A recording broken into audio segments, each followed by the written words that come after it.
Welcome back to Coffee and Kurosawa, the friendly film crit podcast. I'm your host and resident film freak, Ben Filipkowski. And I'm Farrah Sarpkaya, a person who loves film, but like in a super chill, this movie made me want to move back home sort of way. Yeah, and today we are skydiving into the copyright nightmare that is Nirvana the Band, the show, the movie, the 2026 follow-up to the iconic web series Nirvana the Band, the show. Directed by Matt Johnson and co-written, co-starring, co-everything with Jay McCarroll, Nirvana the Band, the show, the movie, picks up with the members of Nirvana the Band, Matt and Jay, playing not themselves, but I don't even know if characters, also named Matt and Jay, who are, after nearly 20 years, still determined to book a show at the Rivoli in Toronto. Matt has another classic Nirvana the Band plan, the seventh inning skydive, where he and Jay will parachute off the CN Tower into the Skydome in the middle of a Blue Jays game to promote and book a show at the Rivoli.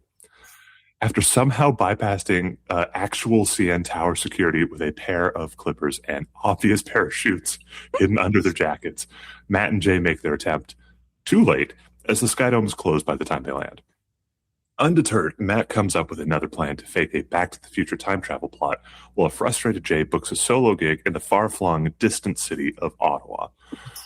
While making a video to support his time travel plan, though, Matt accidentally spills a bottle of discontinued Orbit soda on his makeshift flux capacitor in the band's RV. One thing leads to another, and the band find themselves trapped in the distant, horrific past of 2008, now more determined than ever to get home and maybe book that Rivoli gig along the way. So far, I have two questions. How familiar / were you familiar with Nirvana the Band, the show, going into this? And what did you think of the movie? So I was not familiar with Nirvana the Band, the show, going into this at all. So it was a lovely little surprise. I'm like perpetually online in the worst way of seeing all of the news, but not like seeing the fun niche content. And I feel like this makes me want to change that. Seeing it for the first time in this, mode was very charming. So I was born in Toronto and I lived there on and off until I moved to Ottawa. And after a decade in Ottawa, Toronto is still my city and I miss her a lot. Growing up, the Rivoli was just a restaurant my mom and I went to. And this made me think that is it more of a big deal? I don't know. Maybe it was to some people. And yeah, so I don't know, the movie made me mostly feel nostalgic. So when you first pitched it to me, you suggested I'd have opinions about a lot of the Toronto landmarks. And it made me think there would be more Toronto landmarks in this, but there weren't that many considering how many landmarks there are in the city. But fun fact, a lot of it was framed up to occur a block or two away from my first apartment downtown. So I kind of love that for me. The other thing that I really loved about this is that Toronto is really cool and it's the big city, and I put that in quotation marks, and it's the center of the universe, obviously. And we've got sports and famous musicians and all sorts of big, exciting things like that. But this really felt like a love letter to the other parts of Toronto, the other parts of the city that makes it who it is. It's quirky and it's friendly and it's diverse, and it's just so vibrant with all sorts of people that come together in this place. And I could wax poetic about it forever, but we're here to talk about the movie, not the city. But it's one of the things that really makes me a champion for Canadian media, because there were jokes in there that I'm like, oh, if you're Canadian, there's a joke about how long is it or how far is it to Ottawa? And the answer is, I don't know, it depends how fast you're driving. Because this is true, and stuff like that. And it's just so chock full with those little Canadian, not just Toronto, but Canadian cultural markers that are so valuable. And that made me really love this film. I enjoyed it so much, and it made me really glad that I'm going to Toronto next week. That's kind of where I landed, not in the Rogers Center Skydome, but in being reminded how much I love my first love. Yeah. What what you wanted to talk about though is not Toronto necessarily, but how this movie employs parody around the Back to the Future films. So so Yeah. as we have this Sky Dome plot to jump into the Sky Dome from the CN Tower, which goes off almost without a hitch, except for their like 2 minutes too late because the weather is bad and they close the Sky Dome. They decide to go back in time to get more orbits to run the Back to the Future mobile to then come back, do it earlier, and then go, right? That's the order of operations. Well, the plan, the Back to the Future plan that Matt comes up with is to fake a Back to the Future plot. Right. Like, yes, of course. He creates the flux capacitor and he's filming the, like, my name is Matt Johnson and I've accidentally traveled back in time with this flux capacitor. See, it's here. And like he has all the prop stuff. So that the plan is to use vintage 2008 cameras to film this video so it looks real. Cameras. And do the like, and in order to prevent this from happening, you have to let us play the Rivoli. Is like they're going to fake the entire thing. But while filming that video, he accidentally spills the bottle of orbits on the fake flux capacitor. It lights on fire, and then in frustration, he goes to bed. Yep. In the back of the RV. Jay has booked a show in Ottawa, coincidentally at the Lafayette, the Laugh in the market. Iconic. I think that's Ottawa's oldest bar. Used to walk past it whenever I went to work once upon a time when I lived in Ottawa. So Jay's driving to Ottawa with like the most ridiculous map ever to get him the 4.5 hours away by car. The one single highway. Yeah, I'm sorry. The two highways. Yeah, the two highways with ample signage at all points. Okay, there's one turnoff that's a little confusing, but I digress. Yeah. Hey, look, getting out of Toronto is the hard part, I think. Truly. That's the hard part. Fully, I gotta wonder how many roads they closed and how early they shot. This is in my notes. To be able to shoot that one scene where he's driving across the bridge and there's no traffic. And I'm like, what? This is not okay. Was it like Sunday at 2 a.m? Because that's nonsense. I think we can get into this later, but I think most of the driving scenes are part of the impressive VFX work that have gone into this. Like, that is the only way to not have traffic in Toronto. That's fair. Yeah, because I know for a fact that the GoPro footage that they have on the helmet of like the skywalk, whatever that's called at the CN Tower, that's real footage. But there's a point where it shifts because that is not obviously, but they're obviously not actually parachuting off the CN Tower. Obvious. There's a point where it becomes a set with really impressive VFX backing it up. So I think that all the driving stuff is also using green screen projection or rear projection. It is so good to me that the two big VFX places are the top of the CN Tower. Yeah. And driving in Toronto. Yeah. That's so good. That's it. We're done. We don't need to go any further. This is great. Yeah. I've learned enough about this movie. It's my new favorite. Yeah. They won Canadian Screen Award for like achievement in VFX, like as of this recording, like last week. Yes. Anyways. Yeah, so they have the plot is they're going to fake a Back to the Future style setup to book a show at the Rivoli. Then Matt wakes up while Jay's driving on, I don't know what street it is. I don't know. I know Dundas. I know Yonge. That's about it. And I'm sorry. How did you pronounce the street before Yonge Street? Is it Dundas? Dundas. Yeah. Well, I think they've changed it now, but like, yes, it is Dundas. This is like in Ottawa when you're like, I'm going on to Dalhousie, and everyone in Ottawa says, "Do you mean Dalhousie?" It's like, I Okay. would never say Dalhousie. What? Clearly, I'm not an Ottawa native. And this might be a light jab at my dad, who corrects me whenever I say Dalhousie because I live in Nova Scotia now. Yeah. So as they're driving, they hit 88 miles an hour, or is it kilometers per hour? It could be kilometers, right? It's kilometers. That's another really good bit when Jay's like, and we'll hit 88 miles per hour, or is it kilometers per hour? I can't remember. Like, he has to correct because they're in can't. Like, Yes. what is the speed that they're doing? Anyways, they wind up back to the futuring themselves for real into 2008 Toronto, almost hitting a streetcar, veering off into an alley. Well, they veer off into the alley after, but then they Matt's entire thing at that point is like, well, no, come on, like we'll just like pick up these newspaper boxes that we've knocked over, and then we'll go like book that show or whatever. And Jay keeps doing the most dramatic, like, goodbye, Matt, I'm leaving, without actually saying he's leaving.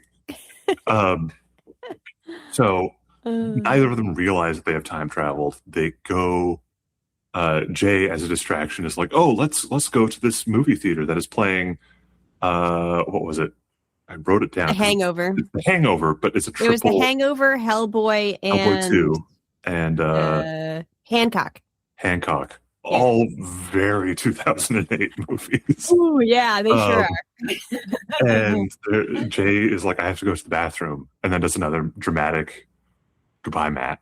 And Matt's like, okay, see you in a bit. Yeah. They also try to do a CP24 truck through the wall visual gag of the. It could have been worse. If you don't know what I'm talking about, Google City Pulse 24 truck. Yeah. Queen Street. It's very good. It's been there for as long as I can remember. Yeah. And of course, and Jay misses what's a great visual gag in that moment as well. So anyways, Jay leaves the theater. Matt is still in the theater watching The Hangover. They get to a point in The Hangover, and it's just a full-on clip from The Hangover that they're playing with audience reactions, with some humor that extremely dated at this point. Has not aged well. Has not aged in 18 years. And the audience around Matt is laughing their asses off. And Matt's reaction is, oh no, uh-oh. Just a really good bit. Immediately runs outside to talk to Jay, and we're trapped in 2008. And Jay's like, no, I'm leaving. Goes outside. By this point, they've also missed all the other gags. Like, tour bus goes by initially with Jared from Subway on the back. Again, those ads have not necessarily aged well. Nope. The tour bus is also playing the original version of Let's Get It Started by the Black Eyed Peas, which have very different lyrics, which are also deemed to have not aged very well. The Bill Cosby cover feature on is it Exclaim magazine that they're reading? I think it's Next. Yeah, because I remember those booths being everywhere in Toronto, and it was America's Dad Gives the Talk, I think, was on the cover, and it was like, ooh, yeah, and did not age well. But the reaction, they're like, oh my god, someone else has booked a show at the Rivoli, and the camera just like pans up to the tiny text in the corner about Adele playing the Rivoli. Which is also a telling thing. Like, Adele's now sold out stadiums, but in 2008 would have been playing a club. And then Jay steps outside.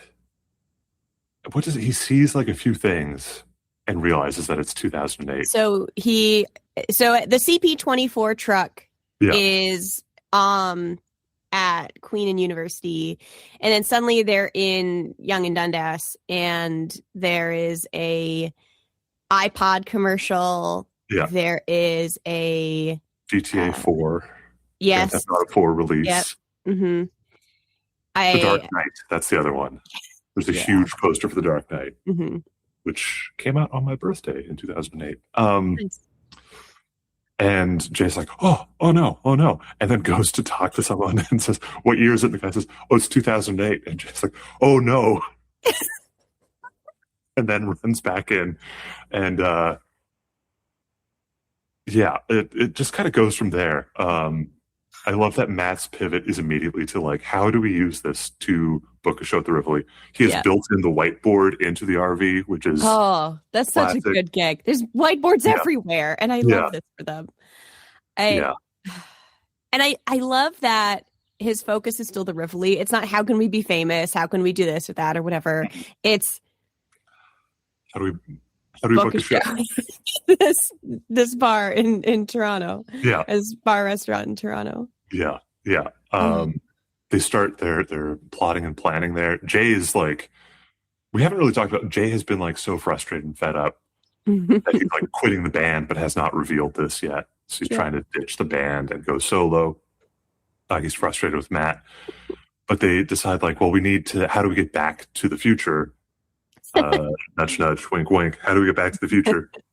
What was the thing? They realized that it was the bottle of Orbits, a soda that was discontinued before 2008, that they just happened to have a like the last box in existence of in their old apartment on, I don't know Toronto well enough, so I'm just going to say on Queen?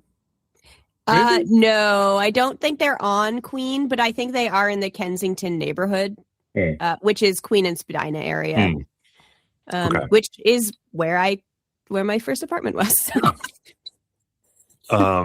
So they sneak into their old apartment, but they have the setup of, and this is, we're kind of touching a lot on like parody of Back to the Future, but I think this is also like a moment we're going to start talking about like the lack of a fourth wall, because the camera operators have also traveled back in time with them and are characters in their own right.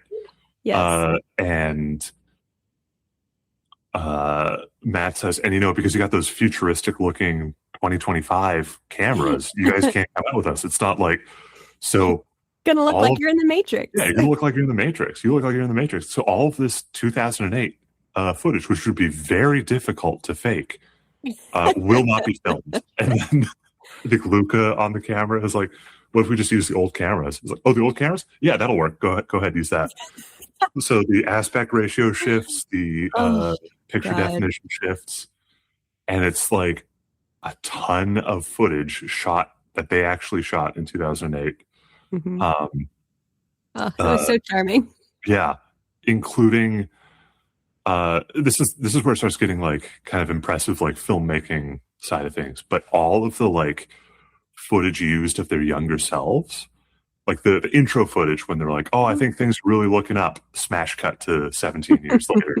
That's from like the very first episode of the original web series in 2008. But all of that footage of them in that apartment scene of their younger selves is just like, they just had all of that shot from back in the day and never used. Oh my God. They just had hours of archival footage just based on their filming style. So they were able to make a lot of this work just by virtue of they never stopped filming. There's a moment where they see their younger selves and they're like hiding from their younger selves. They look almost identical, but it's clearly older footage, or at least I'm pretty certain it's older footage, because the sign on the Rivoli is what what I grew up with.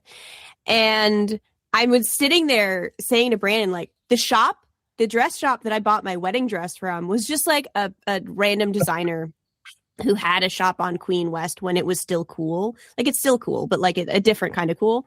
Yeah. And I was like, okay, they're going to show it. But then they shifted to modern footage. And I was like, no. It was so sad. You're just Leo pointing meme. Yeah, I am the Leo gif pointing at the screen. Look.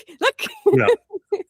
I feel like that's what I've been recommending this to a friend of mine in Australia, and I'm like, it's extremely Canadian, and I just haven't really thought about how like a significant number of jokes will straight up not land because of we were talking about this before we hit record. There's a Gianco Mesci billboard jump scare. Oh, there sure is. Like, disgraced QCDC host, Jian Ghomeshi. Matt's reaction to that is priceless. Yeah, anyways, they get their orbits. They have a bit of a falling out because Jay comes clean, but he in such a way that he's like, I was about to make a huge mistake and quit the band. And Matt's like, oh, you know what then? Maybe we just shouldn't play the Rivoli, and erases the whiteboard in their old apartment in the past.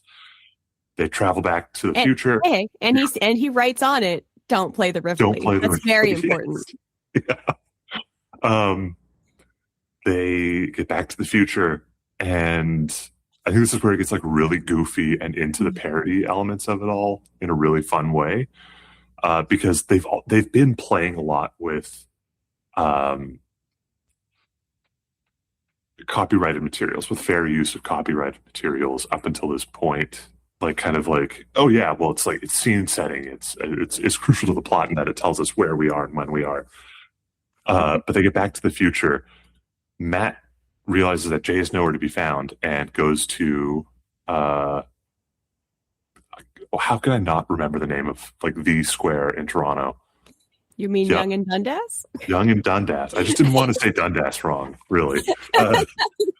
It's like when you introduce someone to someone else because you don't remember their name. This is my partner, and you can introduce yourself to them. Yeah. Arguably, this is ultra embarrassing because I think like that area of Toronto is where I've spent the most time in Toronto. Yeah, that's a lot of people. Yeah. That's fair. Yeah. I mean, I worked at Yonge and Dundas Square for a long while, and like, it's a fun spot. I don't blame folks for spending a lot of time there, but there's a lot more to the city. Anyway. There's a lot of fun. Yeah. But yes, off he goes, Yonge and Dundas Square. And he's like looking at the billboards. They're back in the present day. Most of the billboards feature famous Jay McCarroll, who it turns out is now a famous rock star. He's Mr. Hollywood. He's Mr. Hollywood. He is he's taken over Lamorne Morris's role as not TD Bank. BMO. RBC? No, BMO. BMO ads as the BMO spokesperson. Tag Heuer, watch, Calvin Klein model. Apparently Jay also is like fully tattooed from the neck down at this point.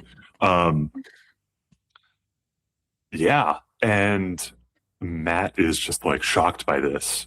We get Jay's experience, and we get some just incredible VFX work inserting Jay McCarroll into various viral famous moments, including being scared by a clown on the Ellen DeGeneres show. Carpool karaoke with James Corden. So I did not look it up because I figured you would know. Did they film any of those with the actual people, or was it mostly just it was all VFX work? That's crazy. He's also the recipient of the infamous Oscars slap. He takes Chris Rock's role in that. I think they have him on Hot Ones as well. And there's also an Anthony Fantano review of his latest album with the hit song Never Come Down. We also very quickly realize Jay is not enjoying. He starts off enjoying his new famous life and realizes that like he has no friends. He just has hangers on and his bandmates. I'm kind of jumping all over the place. But again, this is like all incredible use of parody, I think. Like the way that they are really lampooning a lot of stuff that has happened, in the real world that we are familiar with, and using that to help tell their story. Just incredible.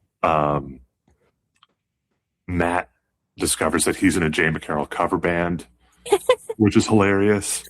And they have his face tattooed on their shoulders, which is very charming. Why do I have this? We all have it. Because I'm the drummer in a Jay McCarroll cover band. This is apparently horrifying for Matt. It's so good. It's so good. But of course, like the twist is that it's not that the future has changed. but it's still the same Matt and Jay. So Mhm. like famous Jay is just the Jay that we've been with the entire time, pretending to not remember who Matt is. Like they Yep. had a falling out in like 2008. Um, at which point it just gets like full goofy, full parody.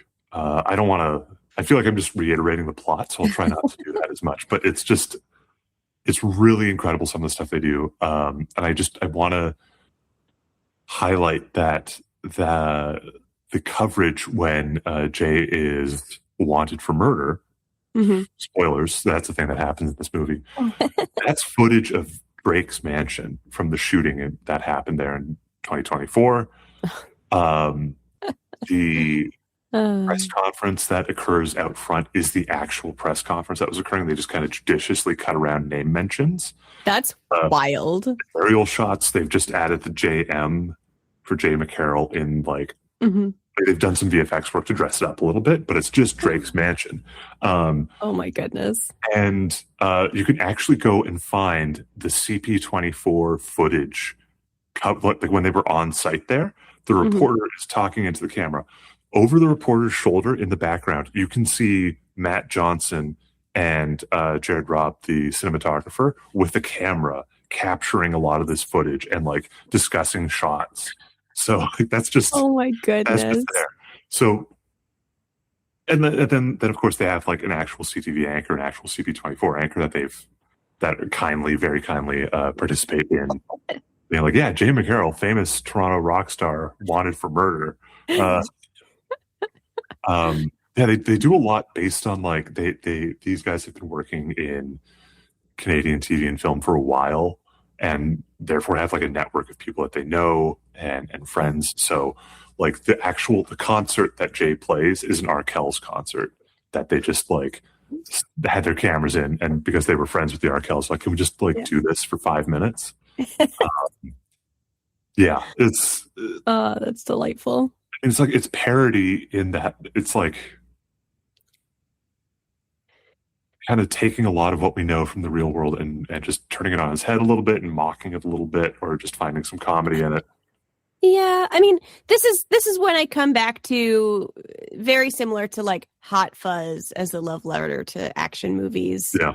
This is very much a love letter to Toronto film culture and media culture and music culture, because they had to rely on so many of these connections to be able to build this thing where they got to highlight a bunch of those people and places. And that's really cool.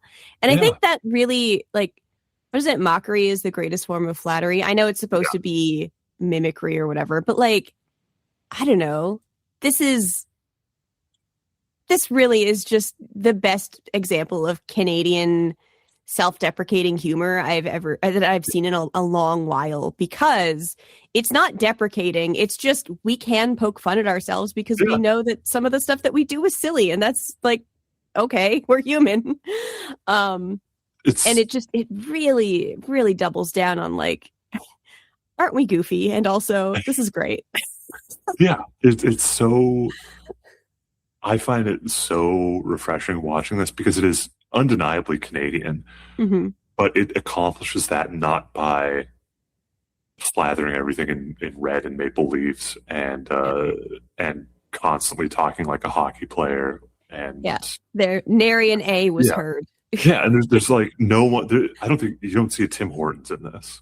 No, I think like it's kind of, this is the kind of Canadian culture that I wish we highlighted a bit more, because I think we do default to like, oh yeah, get the Timmies, bud, out for a rip, are ya? Go play some hockey out on the lake. And it's just kind of, we are that. I'm not trying to say that we're not that, but we're also more than that.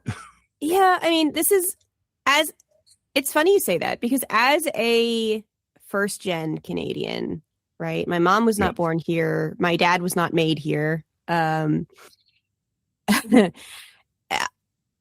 didn't grow up with the chirping and the hockey and the ripping around on the whatever. Like, I didn't grow up with that. That's not the Canada I know, And so when that is the pinnacle of Canadian culture, I'm like, that's not my Canada. You know what I mean? Like that doesn't feel true to who I know Canada to be.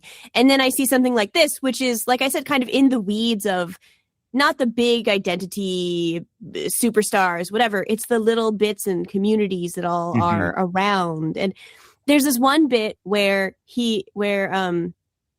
Matt says hello to a young woman who's at the CN Tower, and he asks where she's from because her accent is different. He does this multiple times throughout the film, but he just stops to say hi and chat, and like that's the Canada that I that I know of, like that. Oh, that curiosity of where you're from. That's not like an aggressive necessarily, like, don't get me wrong, there is racism here in Canada. My dad and I have both experienced it, but like there is a lot of diversity and curiosity around it because people are interested, not because people are trash. Like, and that it feels like, on the one hand, it is kind of a parody of it because he stops his wild plans to ask people, oh, he's got this like wheelbarrow of extension cord about to climb the CN Tower. He's like, oh, where are you from? Like, because he's like, oh, what a cool accent. And it's parodying not just Back to the Future, but Canada and Toronto culture itself. And it's delightful. It's, I think that's the kind of like, and part of me thinks that like, this is also, what you're saying is like, oh man, that rings true to a lot of experience I've had in like Ottawa, especially in Toronto, the time I've spent in Toronto. But I grew up in small towns, and I grew up in a lot of remote areas. So I think that like you're surrounded by a different sort of demographic. And as a result, some things can kind of, some forms of culture get pushed more than others, or are more prevalent than others. So it's, I'm personally tired of the like, you know, we are, as much as we love our hockey, we are more than that. Like, you know, and that there are many ways to be a fan, many ways to be a Canadian. And I appreciate that this movie presents that as like, it's Canadian without, it's like small C Canadian, if that makes sense, as opposed to like, well, it's good art that happens to be Canadian versus good Canadian art. And I think it really speaks to the importance of the telling of stories that aren't just, you know, big movie blockbusters. Like this is a big thing that's happening right now, right? Like so many films have to have millions and millions and millions of dollars and headed by one of 10 Chris's, you know, and the movie, and people aren't going to theaters and people aren't excited about movies anymore because it's the same story by the same people that are just trying to like whatever. Whereas movies like this feel like they're actually just a guy telling a story about a thing that matters to them. And if it resonates with you, great. And if it doesn't, that's okay, because it's not for you. And like, that feels so much more relatable than the 17th Marvel movie or the 27th Star Wars property that is just a money grab. And like, not to bash those things, because those also have their place. And like, I'm not going to say, if we didn't have a billion Star Wars things, we wouldn't have Andor. You know what I mean? But like, we need both. Both are important. And you know, I think this was a budget of like $2 million, which is minuscule, and arguably kind of large for a Canadian production. I think it's like broken even and then some. It's apparently taken home about like 4.4 at the box office.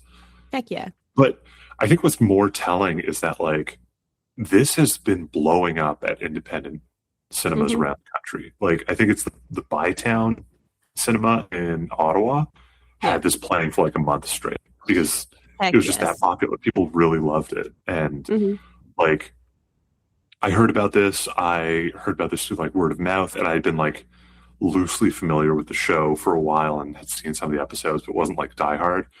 And this has made me like want to go and dig into all of that. And I have started digging into all that. It's fantastic. But yeah, like this is it came out on streaming, and I was like, oh, like it's $20 on streaming. I'll just buy it and then have it. I loved it so much. I then like the next day I was like, I'm pre-ordering this on Blu-ray. Yeah. Like I have to support something like this. This is Absolutely. incredible. Yep. Yeah. How is it? Dead by Izzy Rowland is a similar thing for me that I'm like, oh, I need this in a physical copy that I can own and hold in my hand, because if it ever goes off streaming, I will cry. Yeah.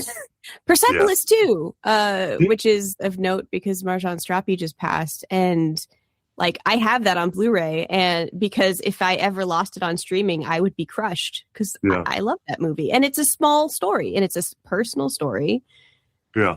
And those are the ones that grip us, I think, so often, you know.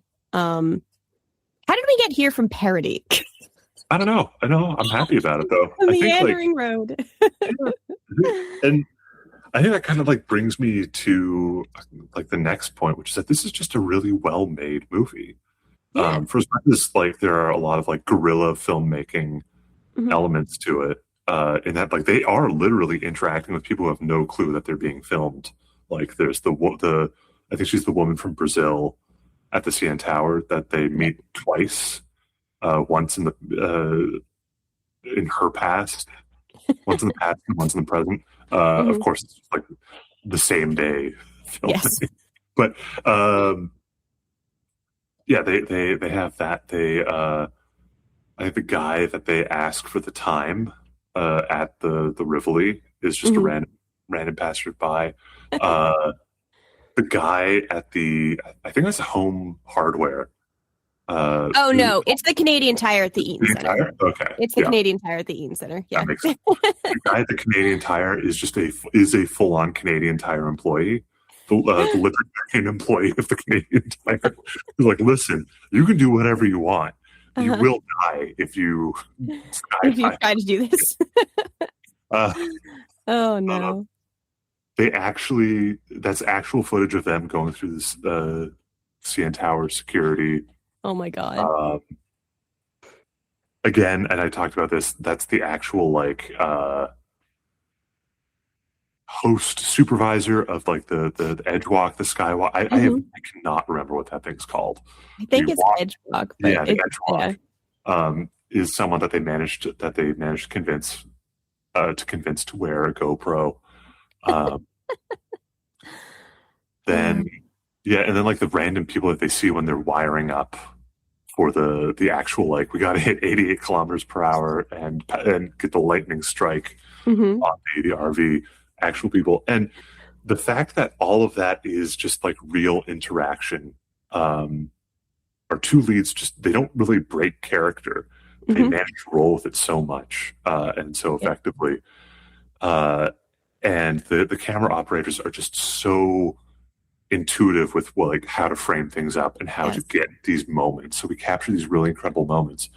But then so much of the story is also shaped in, I think, really incredible editing work.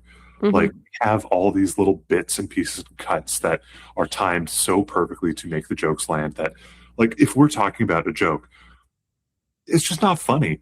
If you see it in the movie, it is hilarious. Like it's got hundreds of beavers problems here. There are a lot of moments of just quick cuts that you get a line of sight on somebody, or you get a side glance, or you get something forgotten, or whatever.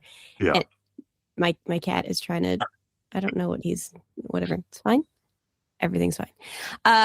But like, it feels natural, and I'm going to say organic, which feels really cheesy and like highfalutin film critique of me, but like it really does just feel like two guys and their camera person or persons filming a nonsense adventure and out in the wild. And that's like, what's that horror movie that that just shook up so many folks because it was all found footage, not the Blair Witch Project, not the Woods one, the one in the house with like security cameras.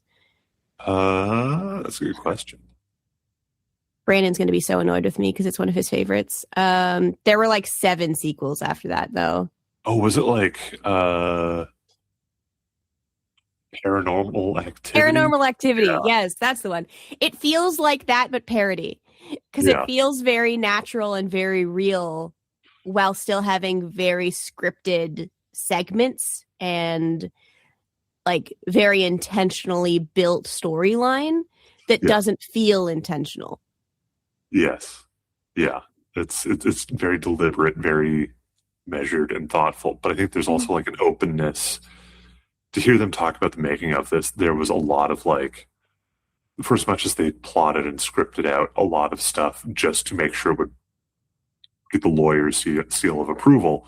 A lot of like kind of freewheeling flexibility with how they approach things. So like when they heard this, you watch any interviews with Matt Johnson and Jay McCarroll, they talk about how they heard about the shooting at Drake's mansion and immediately were like, we got to go. Let's go right now.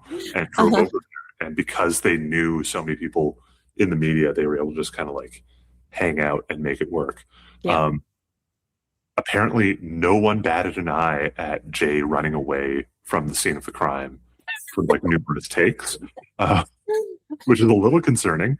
But no, it's like, oh, we know that guy. It's just fine. Yeah. He's just being nonsense. It's fine. Also, a side note, why? I get that it's a cultural reference, whatever, but the fact that there is a gold-plated gun that is loaded and not is just on the wall of an RV is very silly. And yeah, I love like the RV salesman or like setup guys. Like, yeah, we got a 65-inch TV for you. We got this and this and this, and doesn't mention the loaded, safety off, gold-plated Desert Eagle handgun. It's just on the wall. And then it's a callback. Like, there's so many little things in the beginning of the movie that come back in the third act. And I think the gun is kind of, ironically, the Chekhov's gun moment of it.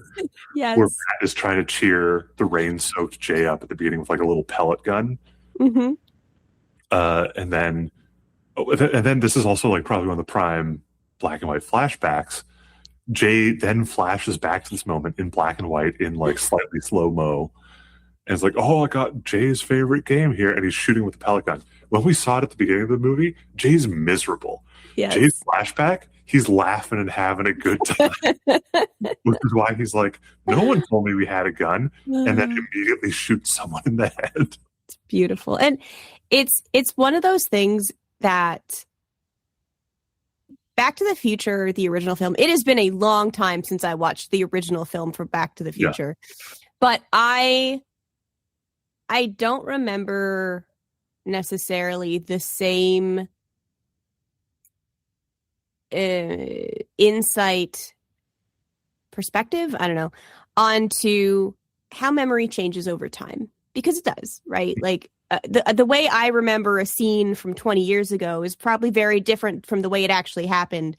Never mind how someone else remembers that same thing. And their use of flashback for us who just saw this 2 minutes ago, we remember what just happened. Yeah. You didn't laugh there, or you weren't sad there, like whatever. But it makes us think about all of those moments that were actually moments of joy or sadness or whatever that we just don't necessarily value in the way that maybe we should, or maybe would be beneficial to our existence or not. And that it's just charming. It's just so charming. That look into memory from something that I just expected to be like a fun little thing. I don't know. It's like they're using the flashback to show like how the character remembers it versus the actual events that occurred is really funny. This is also something they did in the show a few times, which is fantastic. But like just those little flashbacks are so good. especially like, why would you only want to time travel 2 days in the past? I spilled some wine on my pants. And then the flashback, I spilled some wine on my pants. I may have killed someone too. So funny. So good. It's so good. Yeah, I hate saying, I hate that one of my most repeated phrases on this show is "it's so good," but it's just so good. You know, it's genuinely fun Yes. to watch this. There's so many little things in it that really make me happy. Listen, man, I think if I'm thinking about our podcast as a brand of us 20 years from now, being Matt and Jay, I think the thing that makes us our secret sauce is that we just really want to talk about stuff that we like. And, Yeah, like everybody does, but I think we really lean into that. And I'm okay with it. Listen, for those of you who are listening, we're glad that you're here, but we're kind of just doing this for us. And the fact that you listen to it is gravy and a cherry on top, which is a weird combination now that I say it out loud. Yeah. Anyway. Yeah. I think, yeah, it's just a good movie. It's like exactly my brand of humor, I think. And part of that is like, that tracks. It's breaking the fourth wall without being obnoxiously meta. It's referential without being like, do you get it? Like it's so on the nose, like you don't have to worry about it. And I don't know, it's just, yeah, this is absolutely my vibe. I really, really loved discovering this, and it's just so good. It's just so good. Yeah. Speaking of the fourth wall, I don't remember how long it was into the film that I realized that we were just the camera people. Yeah. But when I realized it, it was just the coolest thing. Yeah. I don't know what it was about realizing that it's kind of a fourth wall, but not really a fourth wall because you are in the film. It's like when you're looking at a painting and you are like in the painting by proxy of being present to look at the anyway. It felt just being like taken along for the ride in this absolute harebrained scheme. And it was so good. It was such a good use of that perspective. Yeah. Because like they reference the camera operators, but like it takes you a while to realize that they're doing that. Yep. And like Matt is crashing out after realizing that famous Jay does not remember him. And he's like, I'm trapped here. I'm trapped. And it's just Jared. It's just you and me, buddy. Like, it's just you and me. And like, Lucas, I don't know where Luke is. And who are you? Who are you? And like, you might be with them. You might be with them. Are you the one who came back with me? He's like, I'm Nikolai. It's like, yeah, but are you the one who came back with me? Because you didn't come back with me. Only Jared came back with me. It's like there's so much of this that like, I mean, obviously, like any time travel plot will not stand up to close scrutiny, but this is one of the most hand wavy. Like, yeah, whatever. They're back here. The camera operators are also back here. Yep. There are camera operators in both timelines, no matter what. Filming Matt and Jay. It's just very like very silly but very fun, and it works so well. And just like the kind of like extended bits and riffing that all these characters do together is fantastic. And I think also like it's kind of tough to distance the like the lack of a fourth wall or the discussion of the fourth wall with you know the parody elements, because so much of it's kind of tied together. And we've talked about so much of that. I think also like I think the bit that really stands out to me is they are coming up with their final plan to go back to the future, and like they're explicitly referencing Back to the Future, and then they start trying to like hum the theme song. Like, no, you can't do that. You can't do that. And, that's too copyrighted. Yeah, that's too much. Matt full on looks at the camera and he's like, if you're watching this in a theater, thank you, Lucky Stars. This is a copyright nightmare. Like, they'll never let this be shown again. Oh, God. Which kind of, I guess that sums it up. But yeah, like there's this is just such a fun movie to watch because of how it blurs the lines between like reality and fiction in um a not pretentious way. It's just fun. It employs all of this just in pursuit of a theme of friendship and joy and happiness and kind of like celebration. And it's just, I don't know. This is one of the best movies I've seen in a while. Like one of the best recent movies I've seen in a while. And I think people should go out and watch it. Yeah, just an absolute blast. What else should people watch if they liked Nirvana, the band, the show, the movie? Well, I think like I did kind of hype this up to you probably inaccurately about the use and abuse of Toronto landmarks. Uh-huh. So I do think that for more Toronto love, Scott Pilgrim versus the World. Oh, heck yeah. But I think like so many good landmarks in Scott Pilgrim versus the World. But are there? Because I can only think of Casa Loma. But it's still like that's a good landmark, though. That is a good landmark. That is a good. Now I'm second guessing myself. Do you know what the ultimate Toronto landmarks are? It has to be Toronto showing up in every other movie. Literally every other movie. It's either Toronto or Vancouver. I think it's like the second or third Resident Evil movie. Toronto City Hall is like Umbrella Corporation headquarters and gets hit by a nuke at the end of the movie. In the Hulk, they break the Edward Norton Hulk. They destroy U of T, which always brings me delight. Not that they destroy it, but that it's present. I love my alma mater. There's so many movies that are just like, oh, that's Toronto. That's Toronto. I know what that is. That's a Canada Post box that they didn't edit out. There's I think like there's an early chase scene with the Batmobile in the first Suicide Squad movie. Is just you can recognize landmarks on Yonge Street in that chase. Even though they go by in a moment. What else?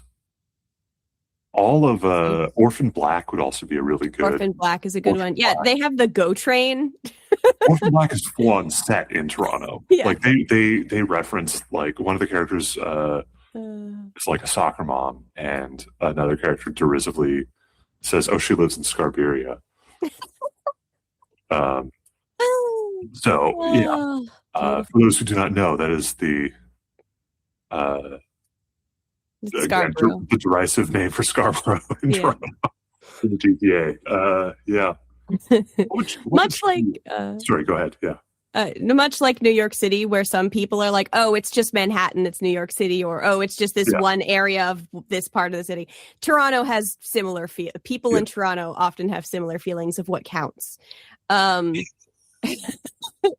people would say I don't deserve the title of being from Toronto because I was born there, but I didn't necessarily grow up there all of the parts of my childhood. Anyway, I would recommend, speaking of New York City, The Unsleeping City by Dimension 20, which isn't a movie, but it's a TTRPG actual play that is also a love letter to a city. And it's just really beautiful. And also go watch, Canadian film is available on, I wanted to plug this film on television not Television Ontario. The Canada Film Board has like free streaming for Canadians. Like, go watch some Canadian film. The Girl Who Cried Pearls just won an Oscar. And there's just so much incredible Canadian media out there. Go consume it, even if you're not Canadian. But it's great. Yeah, it's beautiful. It's wonderful. You know what else is wonderful? Finding us at Patreon. It's Coffee and Kurosawa. You can also find us on Blue Sky and Instagram as Coffee Kurosawa Pod. You can find me on Blue Sky, Instagram, and Letterboxd as Farrah Sarpkaya, and at sarkaya.ca, where I lend my voice as a voice actor. Ben, where can the people find you? I'm on Blue Sky as at the Benjimon, and on Letterboxd as at Benjimon. And that brings me to one final question for you, which I'm realizing I probably should have prefaced the episode with, because now it feels kind of anticlimactic. Farrah, what is the correct pronunciation of Toronto? That depends where you're from, because we had this, we talked about this before. This, like, I grew up in and around the city. It is spelt Toronto. I pronounce basically none of those O's, depending on how quickly I am saying the name of the city. And if you're a purist and you like being very precise in your pronunciation, Toronto is the right way to say it. But I say it Toronto. As you have heard me say it a million times today. Yeah, I am not a Torontonian. I was born in Ottawa and raised all throughout the country. But I have a lot of family in Toronto, and just through osmosis, I say Toronto. Yep. But I know a lot of people who will pronounce every letter in that. No problem.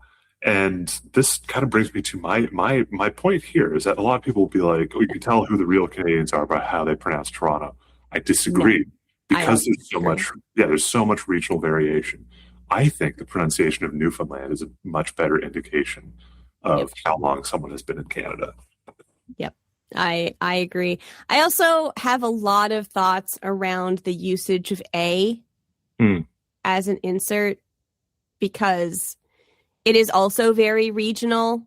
It is also, but also very, like, people think that we just insert A after every sentence, which is incorrect, because A has a very specific grammatical usage that I could go on about for another 2 hours, but I won't. You're welcome.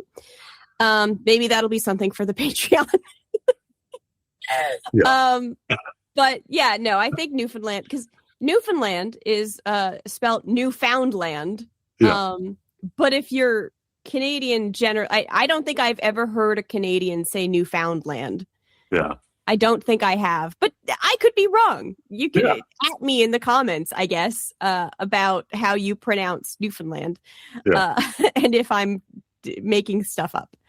Yeah, it's just one of those things. It's just one of those things. It's just being Canadian, eh? Canadian. I don't think we say A that much. We say it. We absolutely have the accent. And I definitely say about in a way.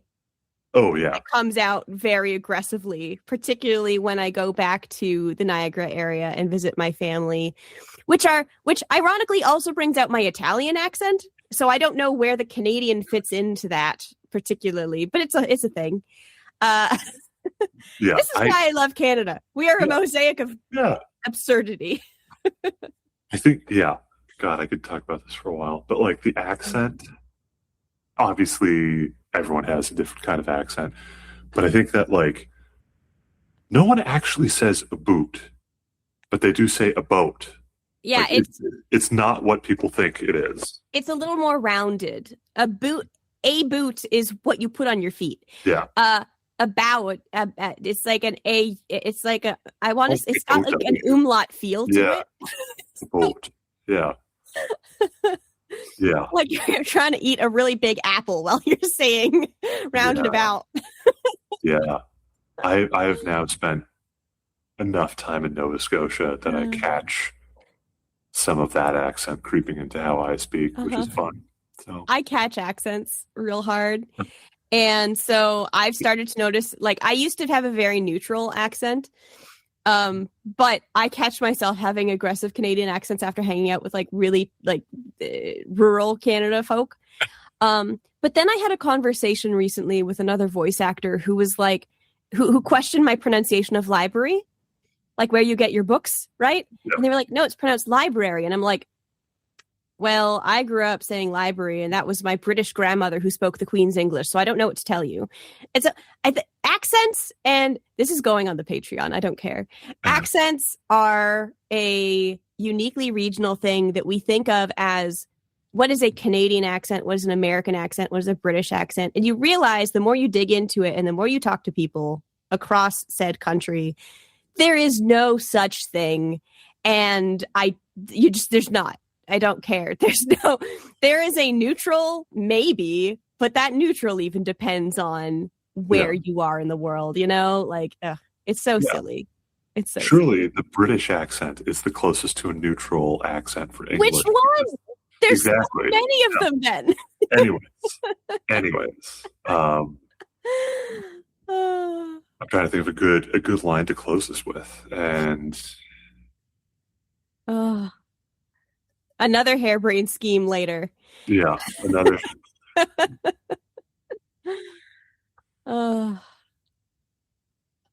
Yeah, I got nothing. Go watch this movie. It's good. And maybe don't jump off the CN Tower into the Sky Dome. Yeah, don't do that. You will die. They will. Yeah, it will be a bad time.